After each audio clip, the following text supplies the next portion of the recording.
Okay, hallo zusammen. Alles gut? Gut, etwas noch getrunken? Jetzt ist es so, ich habe gedacht, ich fange mal den ganzen Vortrag mit einem Video an. Schaut es euch an, macht euch einen Eindruck und ich würde mal sagen, ich fange mal an.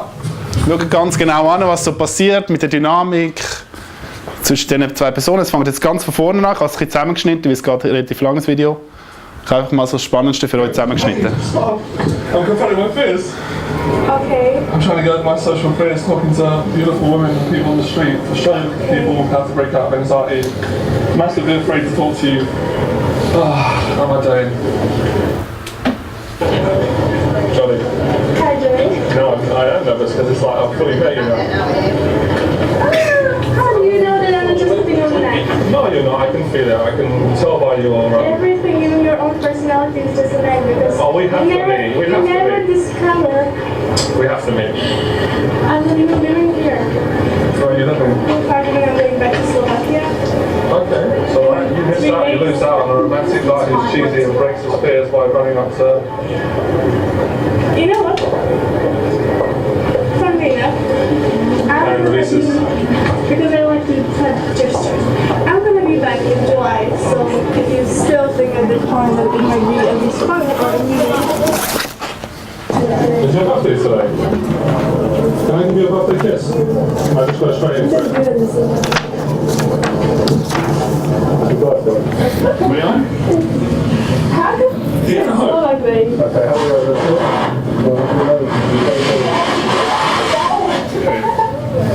Okay, this is a really good situation. I have really old mobile phone. I'm going to try and hold my laugh. That looks like something out of war times. So, and I'm a very good kisser and I'm very quick. If I come in, you don't push me away. Now I'm going to feel rejected the whole day and I'm going to jump in the river and I'm just going to cry. Don't play this card. I had one relationship. I'm going to cry on your boobs. Like me. I'm going to cry on your boobs. I'm actually one I'm crying on your boobs now. I'm going to cry on your boobs. My boobs. Sorry, I'm going to You're lovely, we have chemistry. Then you're treating me for dinner. If you let me kiss you, I'm going to take you out to a real nice man. Don't usually do that. Okay, So I'm going to go in, I'm going to be really fun. Yes. I'm going to take my arms and I want this romantic. I'm going to come in. Die Musik habe ich reingemischt übrigens, dass es ein bisschen romantischer ist. Amazing.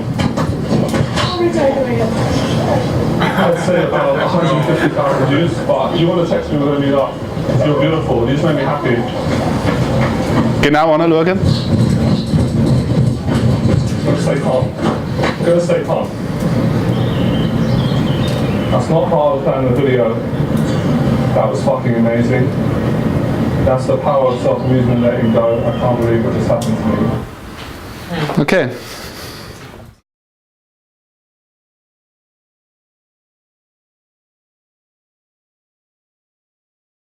Warum habe ich das Video gezeigt? Ich wollte zuerst mal einfach euch ein bisschen kennenlernen, wie ihr so eine Situation beurteilt, weil die einen finden das wahrscheinlich eher gut und die anderen eher schlecht. Ich habe extra das Video auch gewählt, weil ich es scheiße finde. Ich finde, das ist für mich das, wo ich an PK passe. Nicht komplett alles, wir können diskutieren, kleine Details, kann man sagen, er ist kongruent und sowieso. Aber für mich ist es sehr, sehr zielorientiert zwar gewesen, aber ich bringe jetzt nicht ein krass, ein Psychopath oder einer, der einen irgendwie ermorden will, ist auch zielorientiert. Das ist ein bisschen krass, aber er hat einfach ein Ziel gehabt. Das Ziel war, für das Video natürlich auch, das ist ein Faktor, für das Ziel zu performen. Das ist meine Meinung. Er hat eigentlich die Frau komplett ignoriert, wie sie drauf ist. Er hat zwar, das Video fängt noch ein bisschen früher an, wenn ihr wollt, könnt ihr den Link auch anschauen. Am Anfang ist er einfach auf Leute zugegangen, hat so ein bisschen Comfort Zone Crush gemacht. Aber für mich ist da praktisch null Chemie, vor allem von der Frau aus. Und ich habe das Gefühl, er ist auch nicht wirklich bei sich. Er ist vielleicht im Kopf, ist er sehr weit, er kennt ja all die Routinen, er ist auch Coach. Aber er ist nicht wirklich bei der Frau. Er spürt sie wahrscheinlich vielleicht 5%. Er spürt sie praktisch nicht. Und das finde ich, also das ist einfach nicht mein Ding. Also ich finde, wenn ich mit zum Beispiel auch Leuten unterwegs bin und wir reden miteinander und sie machen so Sachen, dann habe ich keine Lust, mit denen weiterzumachen. Kleine Geschichte. Zum Thema Zielorientiertheit. Ich habe ein paar Geschichten, wo ich natürlich das auch in die Richtung gemacht habe. Ich wollte einfach das eine Ziel haben, ich wollte sie einfach flachlegen oder ich wollte sie küssen. Es ist mir nicht wirklich um die Frau gegangen, sondern es ist mir einfach vor allem ums Ego gegangen. Zum Weiterkommen. Ich meine, ich bin Mann, ich habe Ziel und das ist ja Persönlichkeitsentwicklung. Also, irgendwo macht er ja auch Persönlichkeitsentwicklung. Ein Beispiel, das ich zum Beispiel hatte, war gerade Anfangsjahr. Bin nicht viel rausgegangen und so. Also ich gehe mehr, wenn ich rausgehe, tagsüber raus, mit Kollegen oder allein. Und dann, das Mal war es ein Tinder-Day. Ich habe eine Frau auf Tinder getroffen. Und dann haben wir uns unterhalten und es hat mega schnell gefunkt. Und ich hatte schon lange nicht mehr wirklich bis am Laufen gehabt. Und dann haben wir uns dann geküsst, relativ schnell. Das war eigentlich recht easy gewesen. Sie hat mir zwar nicht wirklich gefallen, also das Gesicht war sympathisch gewesen. Es war einfach locker gewesen. Ich meine, schlussendlich ist es dann zum Kuss gekommen und ich habe dann so als Witz und Pracht eigentlich gar keine Lust gehabt, um mit ihr irgendwie noch weiterzumachen. Ich habe ja den Kuss bekommen. Ich habe dann gefunden, gehen wir doch zu mir später, was meinst du? Ich habe gefunden, ja, wieso nicht? So, okay, das ist nicht so eine Standardantwort, vor allem nicht irgendwie tagsüber. Das Problem, das ich mir einfach nicht so ausgedacht habe, war, als sie nachher daheim war, es hat überhaupt nicht gepasst für mich.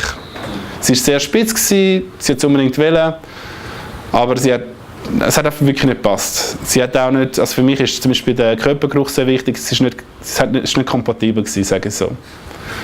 Schön gesagt. Und trotzdem war sie halt da gewesen, und ich bin jetzt nicht der Typ, der jetzt eine Frau einfach sagt, ja, jetzt geh einfach heim. Und dann habe ich gefunden, ja okay, dann schlafst du bei mir. Und dann ist sie neben mir eingeschlafen, aber für mich war das sehr eine unangenehme Situation gewesen, weil ich mich völlig nicht in meiner Kraft gefühlt. Bei mir geht es grundsätzlich um das Thema Leidenschaft. In dem Vortrag geht es hauptsächlich um 6 Schritte, wie du zu mehr Leidenschaft kommst und vor allem dein soziales Umfeld erweiterst mit den richtigen Leuten. Und bevor es wirklich anfängt, habe ich ein Wort für euch. 1 Minute. Ich würde gerne die Energie da drin verändern in 1 Minute. Was denkt ihr? Ist das eine gute Idee? Grundsätzlich? Okay. Ja klar, logisch.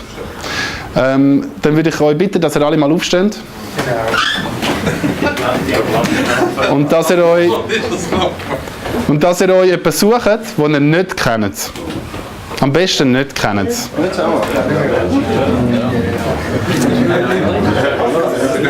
Der Steven ist noch frei.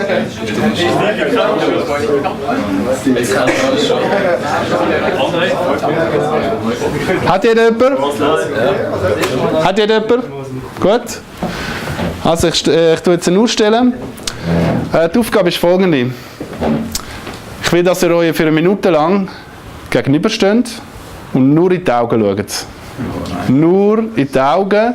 Bitte möglichst kein Geräusch machen. Wenn ihr lacht, einfach nicht zu laut, bitte. Nur in die Augen. Und als kleiner Tipp, wählt 1 Auge aus, also nicht hin und her. 1 Auge anschauen. Du hast ein gutes Stichwort gebracht, Toni Areal. Ich fand, das war ein Flashmob, den ich organisiert habe. Mit etwa 200-300 Leuten sind es etwa gewesen. Die sind verteilt über 4 Stunden, haben sie sich in die Augen geschaut, gewisse länger, gewisse kürzer. Und ich werde euch mal die Impressionen zeigen.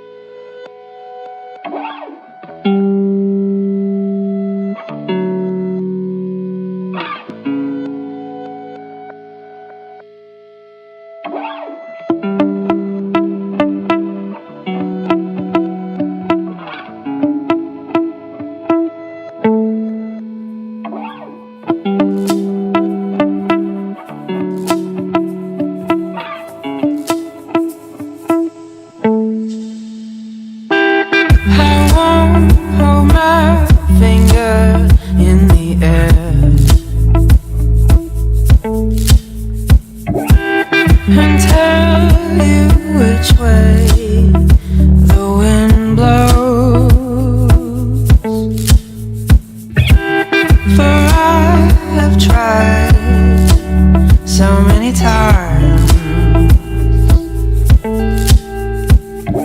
Damn that look in your eyes. Hold me down.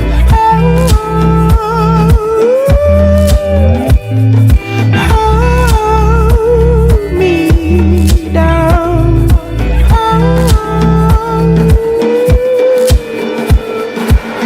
Damn it, but don't you know that I will be there?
Für mich war das eigentlich ein Event gewesen, wo mir noch mehr die Augen geöffnet hat, was ich wirklich will, wenn es darum geht, um Menschen kennenzulernen. Und zwar der Hauptunterschied, den ich da sehe, zwischen so etwas wie das und dem wie das erste Video, ist, dass die Personen extrem sich im Körper fühlen. Sie sind sehr präsent und sie machen das Herz auf. Die Person, die wir im ersten Video hatten, zumindest in dem Video, hat für mich eher eine Tendenz, dass er extrem im Kopf ist, extrem strategisch. Aber vor allem so Wörter wie eben das Target, das kommt eigentlich aus der Militärsprache. Also das Target ist eigentlich das Ziel. Und wieso heisst das Target so im Militär? Weil das Ziel ist, dass die Soldaten möglichst keine Emotionen haben, wenn sie das Ziel eliminieren. Und ich weiss nicht, ob ihr das wollt. Wenn ihr eine Frau kennenlernen wollt, aber wirklich wollt das Ziel treffen, sagen wir es so. Für mich ist der klassische Pickup ein bisschen wie das.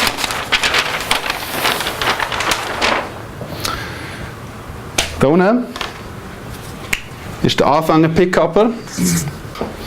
Er hat irgendwie ein wirklich frustrierendes Erlebnis, ist wieder mal eins. Und jetzt tut es ihm der Nuki raushauen. Er sagt, vorbei jetzt, ich will etwas anderes, und zwar für immer. Ich will mein Leben wieder mehr im Griff bekommen. Und dann sagt sich, ja, ich gehe mal ins Internet schauen, oder ich frage mal Kollegen. Und dann kann es wahrscheinlich sein heutzutage, dass er irgendwann eben auf Pickup, auf die Community, auf die Ideologie kommt. Und dann schaut er irgendwelche Videos, die auf YouTube auf der höchsten Stelle oben ist, Top-Videos. Und dann sagt er sich, okay, jetzt habe ich ein Bild, jetzt habe ich meinen Weg, den ich gehen will. Ich will mehr Frauen. Und ich tue den Weg mal so als Berg, wenn ich den mal so visuell da gestaltet. Und dann sagt er sich, okay, ich bin jetzt da. Also ich meine, ich sehe jetzt auch so in den Feedbacks und so von den Leuten, es ist ein härter Weg, aber irgendwann erreichst du es. Irgendwann bist du oben. Irgendwann bist du da am Ziel. Aber wie bringe ich es an, möglichst schnell ans Ziel zu kommen? Und da gibt es das gute Marketing heutzutage. Da gibt es so Sachen wie ein Helikopter. Kann ich mit dem Heli rauf? Schnell so ein paar Tricks auswendig lernen, ein paar Techniken. Und das ist schon oben. Wurde geil. Was ist geiler? Auf einen wirklich... Selbsterklärung. Ich bin mit dem Helikopter ist nicht der gleiche Feedback. Danke, Urs. Ja, bitte. Also, der Urs hat es mir schon vorweggenommen. Ich meine, ich glaube, wir sind alle der Meinung, wenn wir wirklich den Berg wirklich rauflaufen, Schritt für Schritt, schießt es zwar am Anfang recht an. Ist gut möglich, vor allem wenn es schifft oder so. Aber es ist einfach cool geil, wenn ihr da oben sind und das Ziel erreicht habt und euch einfach gut fühlt. Es kann nur der Uertliberg sein, dass ihr den Uertliberg auflaufen und ihr seid da oben und dann völlig eine andere Wahrnehmung. Ihr nehmt viel positiver oder sagen wir es intensiver wahr, als wenn ihr einfach so mit dem Bändchen raufgeht, oder? Und da habe ich symbolisch und schnell zum Ergänzen natürlich eben die Stöcke, oder? Du kannst auch mit den Stöcken rauf. So, gut.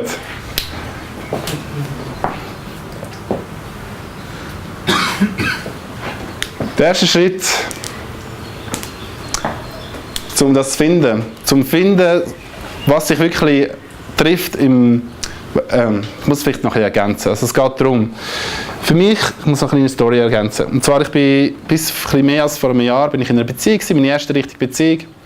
Und ja, vorher, ich meine, mit Steven und Co. sind wir da wirklich praktisch jeden Club unsicher machen. Und dann später im Daygame, oder? Tagsüber sind wir raus. Es war wirklich eine geile Zeit gewesen, viel erlebt. Und dann bin ich in die Beziehung gekommen und mindestens noch mal so viel gelernt für mich. Und als ich dann Single geworden bin und der Schock so ein bisschen vorbei war, haben wir gedacht, ja okay, jetzt tue ich mir wieder die Früchte von dieser Situation ein bisschen rauspicken und gehe wieder raus. Aber irgendwie habe ich gemerkt, es ist nicht mehr das Gleiche, ich bin nicht mehr der Gleiche. Irgendwie so das schnell jemanden holen, eine Frau verführen, ohne dass man sie wirklich kennt, das ist nicht mehr so meins. Und so Sachen wie das, und ich bringe noch ein anderes, haben mich eigentlich auf den Weg gebracht, dass ich mich gefragt habe, was ist eigentlich das, was mich wirklich, was ich in die Welt zurückbringen, was sich gut anfühlt. Ich will nicht nur einfach Frauen flachlegen, was natürlich geil ist. Also, wenn eine Frau wirklich, wenn es matcht, das ist super. Aber ich will irgendwie mehr. Und ich habe auch schon während der Beziehung angefangen, weil ihr habt sicher auch schon das erlebt, ihr habt eine geile Zeit als Single und dann kommt ihr in eine Beziehung, Monogame-Beziehung oder einfach eine sehr intensive, emotionale Beziehung und dann plötzlich merkt ihr, ja, ich will eigentlich gar nicht mehr so gross raus mit der Zeit. Ja, am Anfang sagt ihr so, ja, ich will es immer noch ein bisschen warm behalten und so, also es war bei mir so, sind immer noch ein bisschen raus und ein bisschen flirten und so, ein bisschen Grenzen austesten. Aber irgendwann sagt ihr euch, okay, was kann ich eigentlich mit dieser vorigen Zeit machen, die ich jetzt plötzlich habe? Ich meine, ich habe so viel Zeit investiert in das Thema und jetzt plötzlich habe ich so viel Zeit. Und eben das hat bei mir dort auch angefangen, dass ich mir dann gesagt habe, okay, was kann ich so machen? Und eben es geht darum, dass ihr eure Leidenschaft findet, neben dem Ganzen. Und so lernt ihr auch Frauen kennen, auch wenn ihr Single sind. Wenn ihr wirklich etwas habt, wo ihr dafür brennt, wo ihr sagt, das ist mein Ding, und ich möchte möglichst viele Menschen kennenlernen, die das auch super finden, dann werdet ihr automatisch auch Frauen kennenlernen, die viel besser zu euch passen. Überlegt ihr, wie du Menschen findest, die die gleichen Interessen haben. Es kann zum Beispiel sein, dass du gerne joggen gehst oder Kickboxen. Dass du dir einfach überlegst, wo finde ich mehr Menschen, die die gleichen Interessen haben und dass du dich mit denen vernetzt. Und dann setzt du messbare Ziele. Ich kann das Beispiel bringen. Als ich angefangen habe mit Couchsurfing, habe ich mal gefunden, ich tue jetzt mal also weiss jeder, was Couchsurfing ist? So einfach Reisende, die irgendwo übernachten und dann kannst du dich kennenlernen und so und du tust einfach Couch anbieten, kostenlos. Und ich habe dann mal angefangen und ich habe gefunden, das gefällt mir irgendwie, einfach so ein bisschen neue Perspektiven, die sind mega am Reisen, haben so die Freiheit, das was ich in dem Moment nicht hatte, so vom Umreisen und neue Städte und Orte entdecken. Und dann habe ich mir überlegt, okay, das war jetzt einmal nicht gewesen, aber ich will das mehr machen. Und dann habe ich gesagt, okay, ich will so und so viel Couchsurfer aufnehmen. Das war am Anfang 10 gewesen. Und danach mache ich nochmal so Bilanz machen. Wie war das für mich gewesen? Einmal? Oder nach? Nein, nacheinander. Genau, das ist das, oder? Dann wiederholen und Erfahrungen sammeln und schauen, wie es war jedes Mal. Und dann, sehr wichtig, von vielen unterschätzt, redet möglichst viel über die Leidenschaft. Es kann auch sein, dass ihr ein Business starten wollt. Und dann redet ihr die ganze Zeit einfach über das, dass ihr da Leute sucht oder dass ihr Ideen sucht, dass ihr das schon sind, zum Beispiel auch. Zum Beispiel, wenn ihr irgendwie im Coaching-Bereich arbeitet, dann könnt ihr sagen, ich bin Coach. Oder zum Beispiel ein Kollege ist in der Ausbildung und sagt, als Fotograf und sagt, ich bin Fotograf. Und das ist einfach viel attraktiver und du kommst einfach mit Leuten in Kontakt und dann entstehen neue Kontakte. Und dann lade sie zu deinen Aktivitäten. Ich werde euch ein paar Beispiele bringen. Das ist genau in einem Monat, gibt es wieder einen Rheinfallmarsch. Das ist von Bülach an Rheinfall in der Nacht, Vollmond. Bei Vollmond ist es. Und das mache ich jetzt schon das 3. Mal, organisiere ich. Und das habe ich gefunden, auf Facebook, mal als Neugier, weil ich das Montags kennen vielleicht ein paar. Ich habe es bis jetzt dort aufgeschrieben. Und dort ist einfach also ich sehe es als Problem, dass einfach viele Leute machen beobachten, aber sie kommen da wirklich. Und dann ist auf Facebook da und jetzt sind, also theoretisch zugesagt, haben 250 Personen. Es war ein bisschen viel für mich, weil ich noch das Morgenbuffet dort, dass wir zusammen essen. Und ich habe es auf 100 Personen limitiert. Aber es hat einen mega Impact gehabt. Übrigens eben auch das Eye-Contact-Experiment, das ich vorgezeigt habe. Das ist 5000 Mal geteilt worden. Ich habe es einfach rein da in ein paar einzelne Gruppen noch. Und es ist 5000 Mal geteilt worden. Es sind zwei Fernsehstationen und das Radio. Also hat einen rechten Impact gehabt. Dann, was ich sehr gerne mache, jetzt schon 15 Mal gemacht habe, sind Wohnzimmerkonzerte. Wir haben ein riesiges Wohnzimmer, ich bin in einer WG. Ein paar von uns waren auch schon da gewesen. Und wir laden einfach Musiker ein, die entweder da wohnen oder die gerade am Reisen sind. Und die können dann vorbeikommen. Und ihr seht, es kommen extrem viele Leute. Also wir sind inzwischen immer etwa 40 Personen, die kommen. Und da hat es also, ihr seht, es hat auch Frauen darunter. Und, ja. Und also das ist auch ein riesiges Potenzial und ich werde auch regelmäßig auch auf Partys, Hauspartys oder auf irgendwelche Aktivitäten geladen von diesen Leuten. Dann, das ist auch ein Indoor-Eye-Contact-Experiment, das haben wir im Winter gemacht, in einem Yoga-Raum.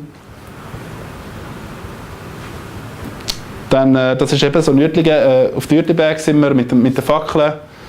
Einmal sind wir etwa 40 gewesen, da sind wir etwa 15 gewesen. Und das ist automatisch, du lernst einfach mega locker so Leute kennen. Vor allem als Gastgeber. Das ist jetzt Couchsurfing, das ist zum Beispiel ein Russ, der vorbeigekommen ist. Der ist etwa seit 3 Jahren am Reisen, ist um die 20, macht ein Fernstudium und er lebt teilweise von 300 € im Monat. Er hat noch nie Steuern gezahlt, er hat noch nie ein Fahrticket gekauft. Er sagt einfach, mein Leben ist ein Abenteuer. Wenn jetzt ein Kontrolleur kommt, dann renne ich einfach. Wertvoller Teil der Gesellschaft. Und ich sehe, er ist trotzdem sehr elegant gekleidet. Also nicht das typische Image, wenn jemand nur 300 € hat, dass er irgendwie schlecht gekleidet ist. Sehr intelligent, hat sich viel mit Politik auseinandergesetzt. Und das ist jetzt Kukasa. Bin ich vor kurzem gesehen. Das war der 3. Event, wo ich gegangen bin. Kukasa, wenn ihr das kennt. Das ist eine Plattform, wo ihr euch anmelden könnt. Es gibt regelmäßig Kochevents bei jemandem daheim. Einmal war es bei mir daheim. Und da werden einfach Leute zusammengewürfelt und man kocht dann zusammen. Und das ist einfach so, wir sind zusammen das am machen und dann, ja, also ich weiss nicht, wenn ich jetzt extremes Beispiel, wenn ich jetzt da raus müsste an die Bahnhofstrasse gehen, eine Frau ansprechen, das würde mich eigentlich recht anschiessen. Und wenn ich es mache, dann gehe ich am liebsten mit Leuten raus, wo ich wirklich eine gute Stimmung habe, zum Beispiel der André. Und dann kommen wir einfach in einen geilen Flow rein. Und dann passiert das einfach von selber. Wir fühlen uns gut, weil das ist die Voraussetzung. Ich tue das ganz schnell anschneiden. Die Leute haben immer das Gefühl, wenn sie sich wirklich verändern in einem Gebiet, dass sie möglichst viel Wissen haben wollen. Es ist gut, gewisse Sachen zu wissen, über Körpersprache oder was man zum Beispiel am Anfang kann sagen kann, wenn man eine anspricht.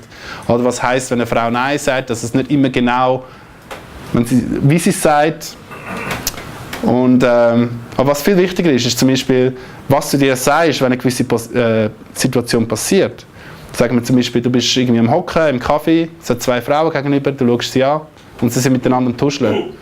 Was ist die automatische Reaktion? Was ist die innere Stimme, die dir etwas sagt? Sagt sie dir, sie sind wahrscheinlich am Tuscheln, weil sie mich irgendwie, weil ich scheiße aussehe? Oder weil sie mich peinlich finden. Oder sagt dir die Stimme wirklich, sie sind wahrscheinlich interessiert, jetzt gehe ich einfach an, das ist schon normal, das mache ich sonst immer. Also es tut unser Leben extrem beeinflussen, und nicht nur auf Frauen allgemein. Wenn der Chef vorbeikommt, dann euch stehen die Haare hoch im Rücken. Oder ist es so, wenn der Chef kommt und sagt, hey, und dann ich zeige, was ich gemacht habe für eine Arbeit. Und das Allerwichtigste ist, wie ihr euch fühlt. Und eben das ist auch in den Coachings, die ich mache und allgemein, wenn ich mit Leuten unterwegs bin, ich will mich einfach gut fühlen. Und es gibt zum Beispiel Osho, hat das immer gesagt, dass vor allem im Westeuropa sind die Leute viel zu wenig im Körper drin. Als letztes werde ich euch noch ein Zitat zeigen, das für mich sehr gut trifft, um was es mir geht. Das ist von Howard Thurman und es heißt: Don't ask what the world needs. Ask instead what makes you alive. Because what the world needs is people who have come alive. Also auf gut Deutsch, frag nicht, was die Welt braucht, im Allgemeinen, auch Frauen, was die Frauen wollen, sondern frag dich, wie du dich besser kannst fühlen, wie du dich lebendiger fühlst. Und dann mach es einfach. Geh einfach raus und mach es. Weil die Welt braucht genauso Leute, die einfach wach sind, die da sind, die nicht immer nur überlegen, ja, wie bringe ich jetzt das an, dass ich zu 1 Million komme und irgendwie, sag jetzt mal, 100 Frauen kann vögeln. Wisst ihr, was ich meine? Das ist das Ziel. Wenn ihr das macht, dann macht das Leben extrem Spaß und dann kann alles kommen, was es will und wir sind genug stark. Okay? Gut.